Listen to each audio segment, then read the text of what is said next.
G'day mates, how's it going? You're on DirtByte. Welcome back to Farming Simulator 2025 Highlands Fishing Expansion. You join me in the kitchen when we've just had a nice cup of tea. Because, yeah, it is hailing outside. So, that's pretty heavy hail. I didn't really want to go out there. I don't know where it's coming from. It's pretty cloudless out there. So, we're just going to extend time a little bit to see if we can pass this hail. One of my big concerns is the fact that we do have the damage by weather option selected, I believe. So let's have it. I don't even know where it might be because I don't think I've changed it, so it would be default. Let's see if we can find where it may be. Probably game settings. So what do I do? You know, I think it's all right. So seasonal crops and growth, crop destruction is on, product plows off, field stones and weeds are both on, disaster destruction so enabled. So this hail is possibly going to be damaging our crops, so hopefully it passes. Walter, what are you doing out there? Come on, get inside. You can't be out there in the hail. He just likes to stand out there all weather. So I think what we need to do is just need to wait until this hail is passed before we head out. I don't want to be working in the hail. So let's just see how long this takes. There we go, it's starting to slow down now. It took a little while. I mean, I did cheat a little bit by extending time, so it was quite a significant hailstorm. And is Walter still there? Yep, he's still out there. Obviously, he wasn't too fussed about the hail. So I think we just need to go have a quick check of our fields.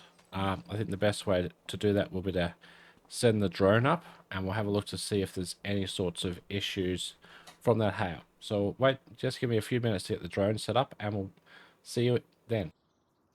Here we go. It's all good now. So yeah, there is some damage in our sunflowers there. So we've got that damage we've got to deal with.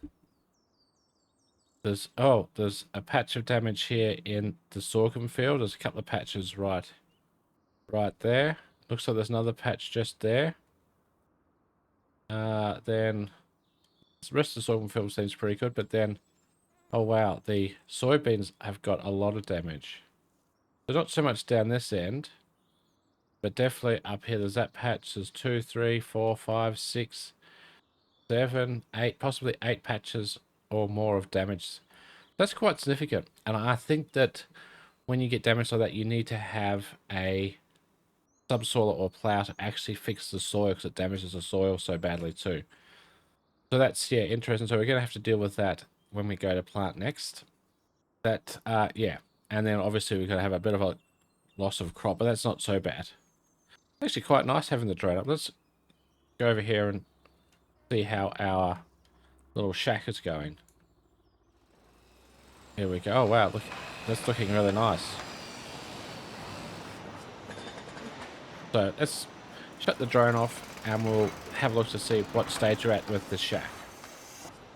There we go. So let's just see what stage you're up to and what else we may need. So still needs wood beams for this stage. And by the looks of that, it needs 1 more litre of wood beams than it actually has. So I reckon it's going to get stuck with 1 litre to go. So we're going to need to bring wood beams up to here at some point soon. The first thing I wanted to do today, though, was to head down to the store and get some more fish food for our fish production there, that one there. Because we've run out, it's completely out of fish food and has been for quite a while. And it's just been moving through the back stock of the fish, like the little fish that have been sent over to the offshore fish farm. But the offshore fish farm is completely out of the little ones now, so we're not making any more passive income from that. So I think that's a priority to get that underway as soon as possible. But I thought there might have still been hail. I think there's a few rocks on the ground. So what I'm looking for is our big JCB. Now, where did I leave that? Oh, I know. It'll be down by, yeah, down by the cows. So what we're going to do is I'm going to go jump in the JCB, get the front loader on, find the trailer, and head down to the store.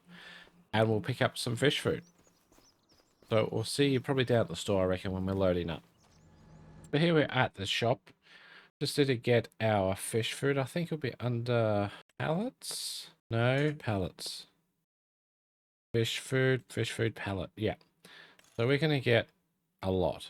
So buy 8, $20,000. Yes. Buy 8, yes, $20,000. Buy 8, Yes, that'll do. We spent a lot of money on that. But I think it'll be worth it because we do make quite a bit of money back from the fish. And I have been neglecting the production. So with this amount of fish food, we'll be able to just put it in the spawn, like in the drop-off point, and it can just sit there and take it as it needs to. And this is like a really good passive income. Let's get, should be able to get 4 at a time. Yep, we can.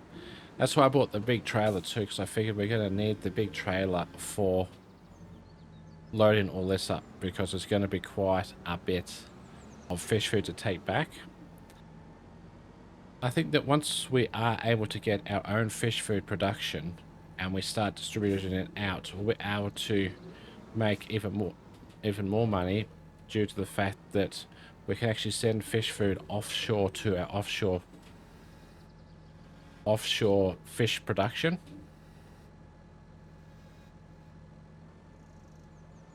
Concentrate. I want things to be...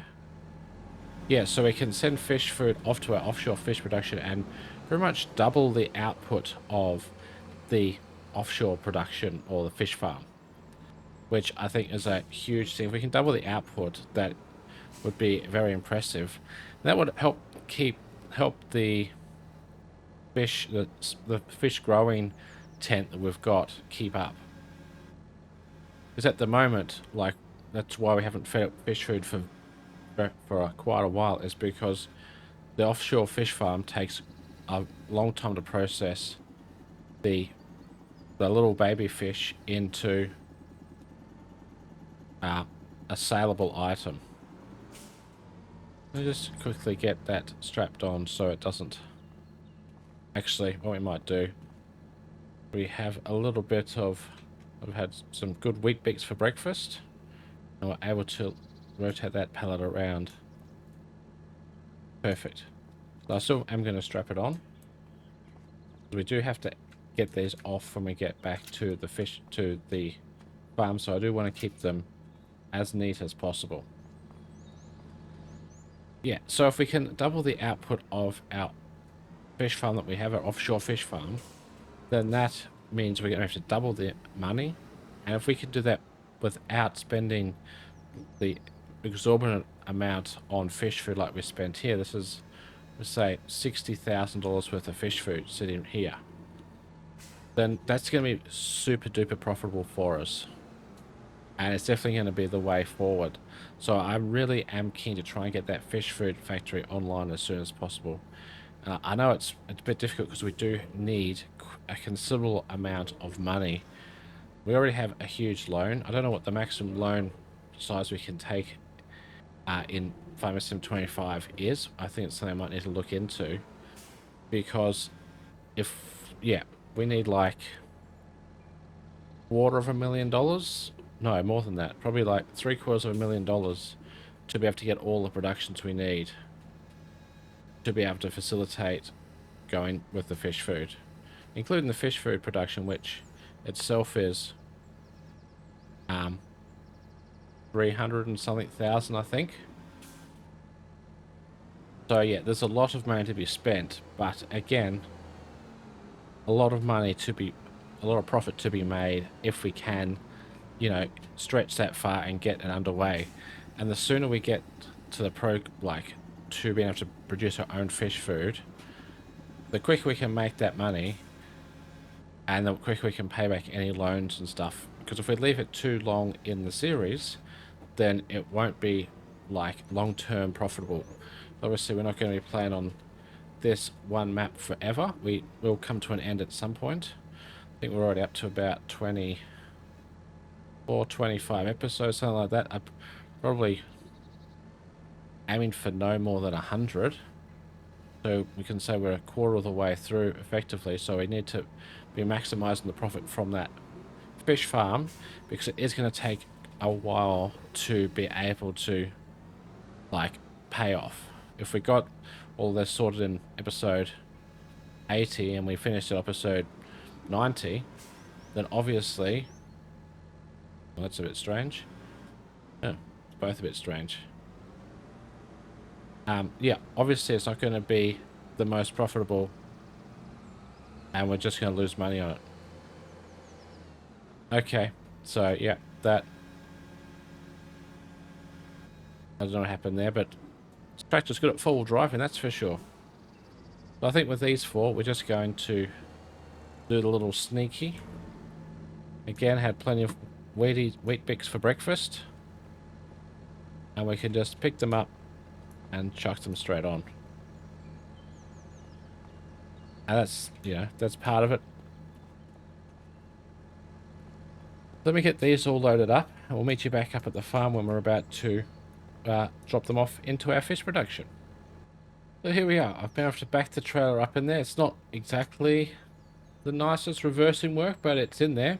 So I'm just going to take the straps off. And, okay, so that's gone in. That leaves about, what, 8 pallets or so to go in at a later date. I don't know if we need the trailer just yet, so we may just leave these here.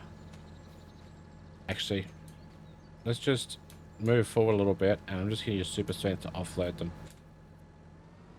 And we can just leave them in the spawn point. Or the drop-off point, rather, not the spawn point. And then, yeah, we can just take them as it's required. Because, yeah, this is definitely going to keep us going money-wise. And it will take a little bit, again, to spin back up. Because there is that process. It does take a while for the small fish to be grown and then to be transported out to the offshore farm, and then the offshore farm does take quite a while. So I anticipate it's going to take a few months for us to actually start seeing the benefits of these pallets that we're dropping off now. And I hope that we're going to definitely make some good money from it. Like, there's a huge cost involved in getting these, but I do think it will be worth it. Don't fall off. Okay, so finally, I better not stack it up too high because it might cause an issue. So finally, we're all done with that. Now I'm trying to consider what we're going to do today in July. If we have a look at our fields, so we actually can see the damage in on this map as well. But probably a month off being ready to harvest the sorghum. I think that's sorghum. Yeah, sorghum. Our grasses obviously needs to be like grow again, so we probably need some fertilizer on the grass. I can see there is some damage, so hopefully in the grass field that repairs itself. So I probably need to go and put some fertilizer on that. Let's just check our fertilizer tab. Yeah, definitely need some fertilizer on the grass. That'll be what we need to do straight away. And then I think that's probably all we have to do. Oh, actually, we have baling over here. I keep forgetting about farmland too. So, yeah. So let's go and get some fertilizer on field 2. Oh, no, 35. And then we got a bale in field 2. Which, again... Oh, actually, before we... Oh, I was thinking there's not much to do, but now I recall... What have we still got up in the grass field? We have hay bales that we need to move. So we need to move the hay bales before we could fertilize. So let's go and hook onto our U-Butte auto stacker with the JCB. Put that in a better driving position. Let's head up and let's get some of these bales, well, all of the bales picked up and brought down to the yard. So first step, bale collection. Second step, fertilizer. And then third step, more baling over in field 2. And then obviously we can start looking at getting that re-prepared for the next crop. I don't even know what we're going to plant in there. So I've had barley, I think it was. So it may be good to go with something that's plantable, like corn. Corn may be a good option. Yeah, I'll have to think about it. Maybe a root crop. I don't know. That field might be a bit impractical for a root crop, though. So I think something that's somewhat combinable, but maybe not a cereal crop, might be the way to go. Yeah. Well, there's plenty to do today. I was worried that we wasn't going to have anything to do in July, But it turns out, yeah, we actually have quite a bit. So we'll get this done. We'll start our first time lapse off here, getting these bales in. It's going to be a load and a half on the bale loader. And we're just going to drop them off down in the yard, probably put them in a shed with the front end loader at some point. So I'll see you once that's all done. Feel the earth beneath our feet. Sacred ground where strangers meet. Drums are calling out our names. Hearts are wild, souls untamed. Round and round we spin. Yeah, so I realized that I hadn't got my thumbnail for the previous episode. So I thought I'd just grab the baler and the New Holland and head back up to the field quickly. Just take a quick snap, ready to make that thumbnail for when I edit it a bit later. On my way back down, I was a bit energetic. That's probably the best word to say. Coming around the corner, and yeah, I have flipped the New Holland and the baler pretty much into our JCB and auto stacker. So yeah, and that's a bit of a pain. Luckily it's only a game, because that would have been hundreds of thousands of dollars worth of damage if that was actually in real life. So luckily it is a game, but now let's get out of flight mode. I don't know if I've got super strength on. Super strength is the only way I'm going to have to sort this out, I reckon. And then should just be able to hopefully pull it all back down. Yes, perfect. No, I don't want not going fishing at the moment. So, yeah, that was a bit of excitement, and, oh well, back to the time-lapse. This is where we belong. We are ritual dancing on the heaven's door. Every voice enchanting, never dance alone. We are ritual dancing till the break of dawn. Feel the pulse advancing. This is our song. When the world grows cold and strange, when we forget our sacred names, we'll remember this one night. Bodies moving in the light. We are ritual dancing. There we go, field cleared and field fertilized in all in one time lapse, and yeah, it didn't take very long at all. It wasn't for that little bit of a mishap with the steering, or with my driving rather, when it comes to taking the baler back, then yeah, it would have been pretty much event free. I'm really glad that I didn't head down and get a full load of fertilizer. I looked at it, was like 950 litres or something there. I thought, oh no, that's not going to be enough. Turns out there was plenty. Like, grass obviously doesn't take very much. So we still have 400 litres left, so 4% of the spreader, which is really good. Saved quite a bit of time and money going down there to get it. Hopefully we won't need any fertilizer for a little while. Everything else is all fertilized and ready to go. So now we are pretty well ready to move on to field 2 for the baling. So I'm going to get this put away, jump in the baler and head over there, and I'll meet you over there once we've started. So here we are. So unfortunately that bale of hay is going to get converted into straw, I reckon. We might get a bonus bale of hay. Oh, nice. So obviously there wasn't enough to convert it over, which is really good. We're also going to have to sell some of our straw because we still have 4 or 5 bales left over from when we did the harvest last year, and we did end up selling quite a few. So I reckon we have to pretty much sell all the ones we've got left over, even some of the ones from this field. Again, I don't know how many bales we're going to make from this field. I guess maybe 10 seems to be my go-to guess. What we're going to do is we're going to reset the bale counter with the Alt X again, so that we get a good indication of how many straw bales we make. So obviously we made 1 extra grass bale. So actually, when that drops off, we're going to have to reset the bale counter again, because it'll count the baler as it goes out the chute.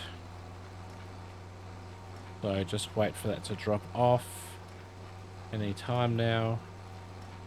Ready with the Alt X, that should be reset. Yep, perfect. Yeah, so this will count all of our straw bales. Like I said, I guess around 10. 10 seems to be the go-to, but what we'll do is we might as well do this as a time lapse. It shouldn't take too long. So yeah, see you once we've got to the end and we know how many bales we've made.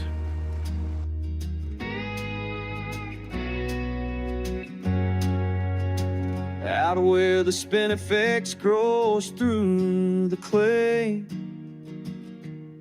and the fence line runs to nothing at all.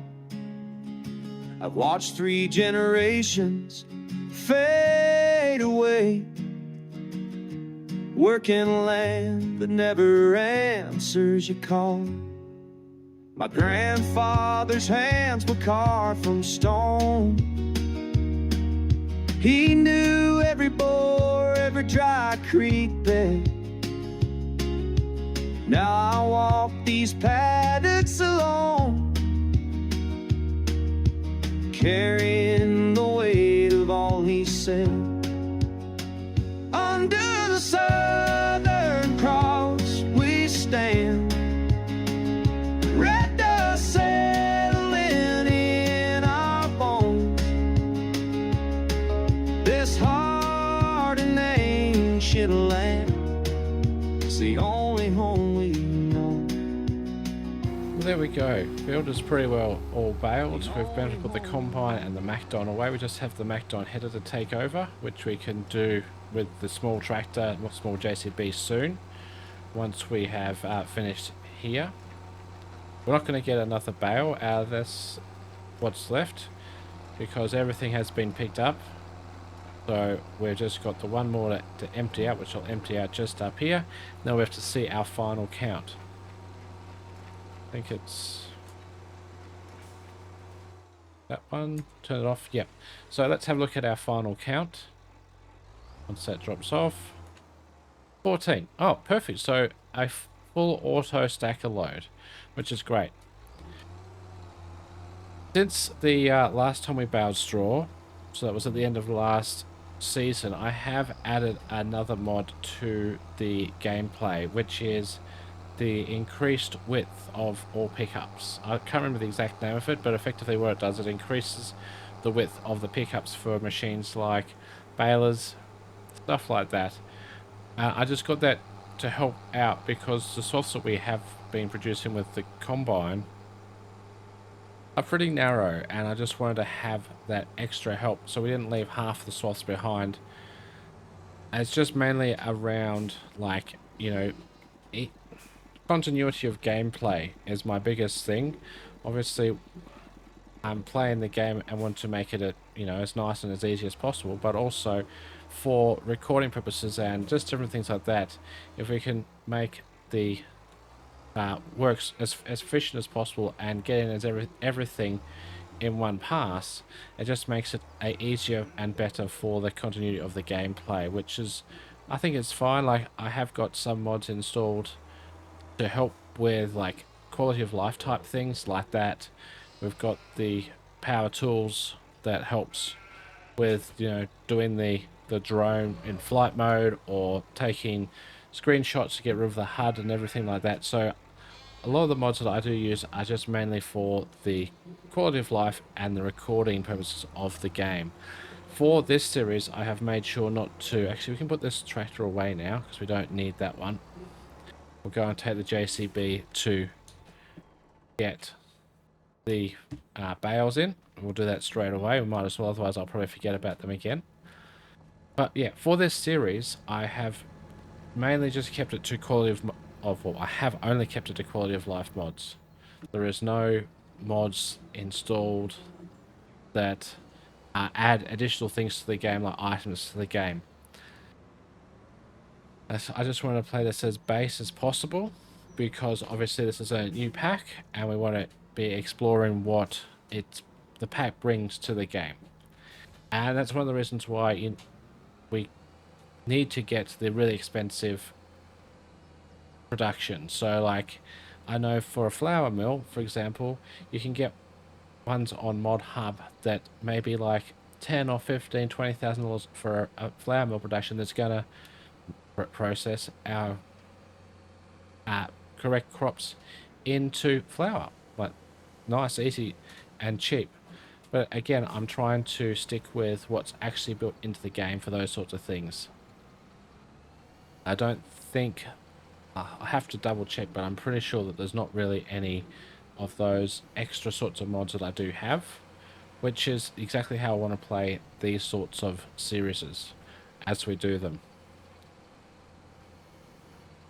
But I probably I'd never play a series completely mod free. Like I said, there are a certain amount of mods that I do need for the recording purposes and all that sort of stuff. Come on, mail. So we've got, what, 5 on already? So another 9 to go. I'm really happy that it worked out to be one full auto stacker load. I mean, we could have taken one on the back on the front end loader if we wanted to. So maybe if it was 15, it would have been okay. But if it was like 16 or 17 or 20, we would have had to come back for a little bit, like we did with the grass field. It's just a little bit of a pain. It's not that much extra work. It's just, yeah, a little bit of an annoyance. So I'm quite happy with the amount we've got from this, considering it was a bonus field that we only just got recently, and I pretty much completely forgot about each step. So I almost forgot about harvesting it. It was until I seen it on the map. I was like, oh yeah, we've got to harvest it. And then again, I pretty much completely forgot about baling it, because we could have got the stuff over here last episode. So we're getting there. So there's 2 more straw bales down here. I think with the grass bale, we will take the grass bale on the front end loader, because I don't think that we didn't count that one in the bale count. So there's this one and the one up at the other end of the field for straw. I can be lined up with it. Yeah, so that ends up being 15 dropped off in this field. Do a bit of a cab view to help line this up. Even then, I've screwed it up a little bit, but it's okay. About 0.40. Excellent. Oh, and the sheep have filled up their spawn point. So, yeah, that's really good. Considering we emptied it 3 months ago, we can get, what, 12, 16 pallets of wool per year with the way they're growing now. That's really quite an achievement, and that's going to be quite a bit of money for us.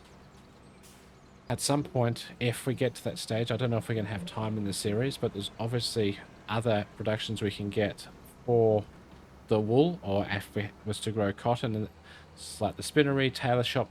Both of them can make a considerable amount of money, but again, it's about being able to afford things and paying them off over the long term. So it's something we can definitely investigate and look into at some point. Right, so we're just going to drop these ones off next to the old stack there. I think it'll be fine here. And we can put the stacker away. And I think that we're all good for the things we have to do in July. Stay, nice. Put it down. So the one thing we do need to do is decide what we're going to do in that field that we have just cleared. Because there may be something that we need to get stuck into straight away. Let's get all this stuff put away, and then I'll meet you back here when we're looking at options for that field.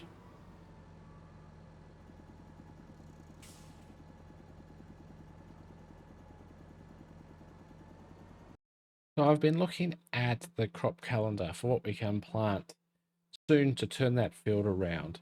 So the only thing we can really practically plant today in regards to actual crops is carrots and poplar. Well, I'm not in a position yet to start doing poplar. that's something we may do, and I don't think that field's very suitable for poplar. Carrots, it may be okay, but that's very expensive to get into when it comes to the planting, the harvesting, everything like that. So I just don't think it's worthwhile. Like if we look at here, we need to have one of these, which is a ridger, so it creates the ridge for the planting of the vegetables. So it's close enough to 60,000. And then we have to then get the planter, which is to plant the vegetables, which is another, it's 50,000. So even if we were to rent them, that's already probably 10,000, maybe $8,000 there, maybe something like that. But the real tricky part comes in this section. So we can go into the harvesters. There's a couple of options for harvesters. So there's these two, it's a lower cost, but they don't have any storage, so that they can't load their own like into them and then unload them at a later date. You need to have two tractors going at once for that. I just don't think in a single player it's practical, that the workers aren't very good. Plus the fact that it has a 0.8 meter working width at 8 kilometers an hour, so that the sheer time it would take to harvest would be astronomical. Now we could move up into the third one there, which does have a storage capacity of 5.5 square meters. But again, 0.8 working width.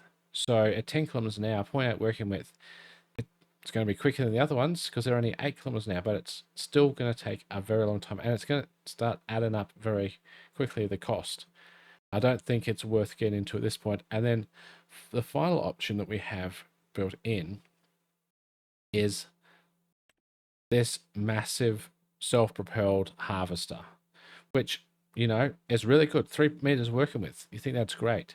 The problem is this one doesn't have the built-in storage. It literally processes them and it pumps them at the side by the looks of that. I haven't used these, so I'm just assuming that that's the case, because it doesn't actually say on the side that there has any storage. So I'm just assuming that you need to have this running and then a tractor beside it at all times, which may be something we can look into. But $637,500 to buy, and to lease $32,512 with a $13,387 per hour working fee. Now 3 meter wide working width at, what do we say, about 8 kilometers per hour. Definitely going to go into the second hour, if not a third. So you'll start to look at, what's that? Time you add that on there, that's 45, possibly 60,000 just for the rent of this machine. So you got to make an awful lot of profit. So I just don't think that vegetables for us is practical at this stage. So the alternative to that is that we just wait. We can obviously put canola in next month, which is a good crop. That's fine. We can do that. That's no problem. And otherwise we have to wait till next year when we can start looking at some of these other ones, whether it be sunflowers, sugar beet, onions again, olive, like we're not going to put olives in there, but oats, things like that. So yeah, I think for now we'll just leave it. There's nothing we're going to do in there at this stage for this month for moving forward with the cropping. So we're not going to race in there and get that prepped or planted until at least next month in game. So while we're here, I'd take the opportunity to just get these pellets of wool and get them moved over out of the way. I'm going to start putting them down the side here, because last time we put them out on the other side and it was sort of like in the way. And if we are going to be getting possibly, you know, 8, 10, 12, 16 even pallets before we sell them, we're going to need more room to store them. So I think that's a good place to store them. It'll be nice and easy to load them up. Now, the other options what we can get into in July is we haven't done any contracts yet. Oh no, we may have done one contract on this map. I think it was a weeding contract. So there is contracts available to us, which may be helpful and be able to help us increase our income.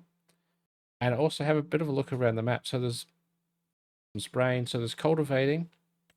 There's 2 cultivating ones, 12,350 for field 15. It's quite a big field, 4.4 hectares.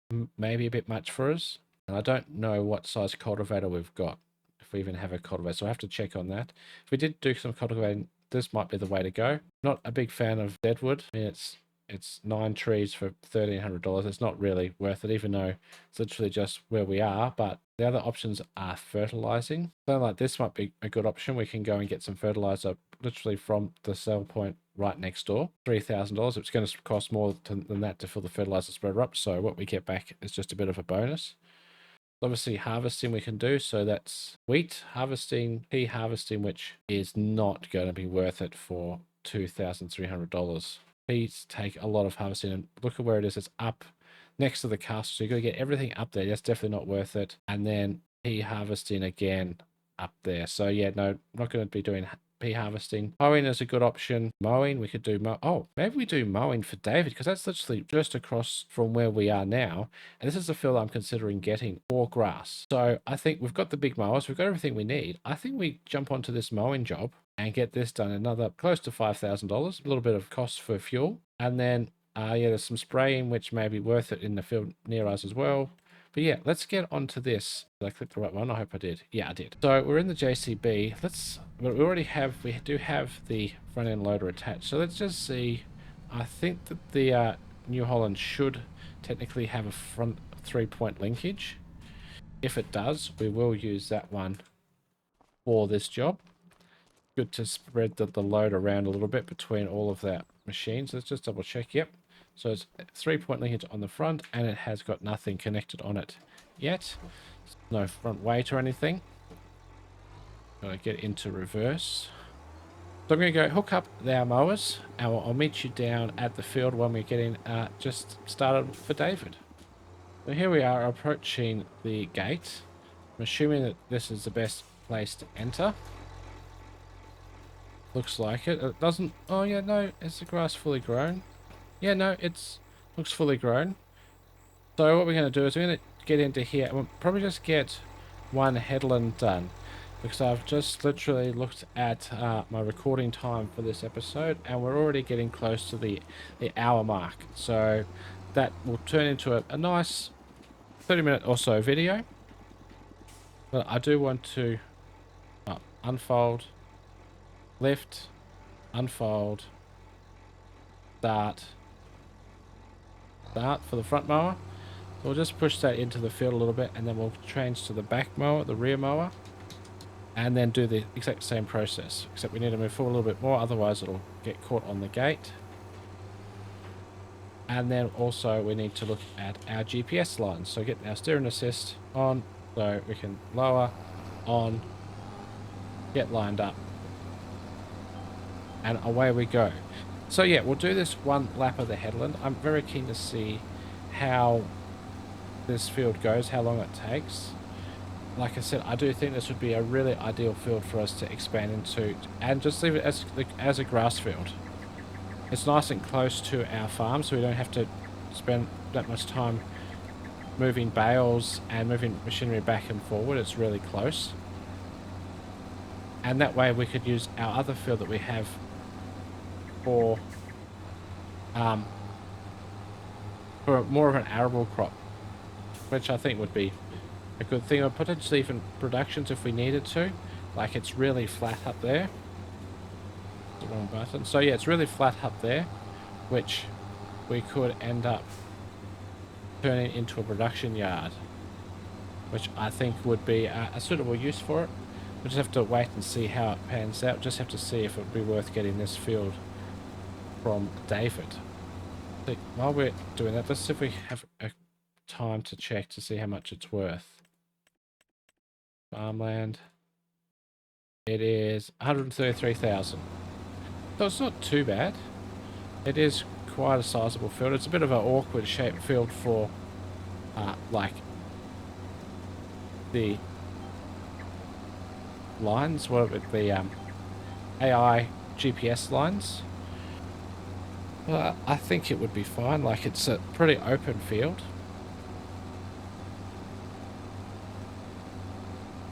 Alright, so we're reaching our completion of that headland lap. We're already 27% through the... Oh, wrong button again. The little wrong button. I'll get there. So we're 27% through. We've done one headland. It's not going to take us very long to finish this. We're going to pick it up next time because, yeah, this has been a pretty busy, productive episode already. We've done quite a bit of baling and bale collection, so I think we've done good. We also had a bit of a mischief, a bit of a crash with our tractor, but as you can see, it's all nice and sorted on the side. There's no scuff marks or anything, so it was very lucky that that was the case.